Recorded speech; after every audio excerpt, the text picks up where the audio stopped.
Hi friends, ఎలా ఉన్నారు? భోజనాలు అయిపోయాయా?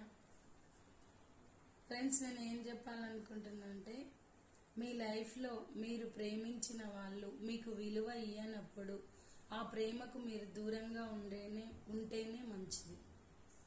ఆ ప్రేమకు మీరు దగ్గరుండి బాధపడే బదులు దూరంగా ఉంటేనే మంచిది. కష్టమో నష్టమో దూరంగా ఉండడం నేర్చుకోండి. ఓకేనా ఫ్రెండ్స్?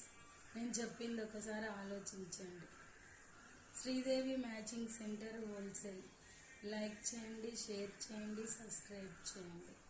మీ సపోర్ట్ నాకు కావాలి. నా బిజినెస్కైనా, నా మంచికైనా, దేనికైనా మీరు తప్పకుండా లైక్ చేయండి ఫ్రెండ్స్. ఏ వీడియో చూసినా మీరు కంపల్సరీ లైక్ చేయండి. లైక్ వల్ల నాకు ఎన్నో ఉపయోగాలు ఉన్నాయి. ఓకేనా ఫ్రెండ్స్? Bye, good night.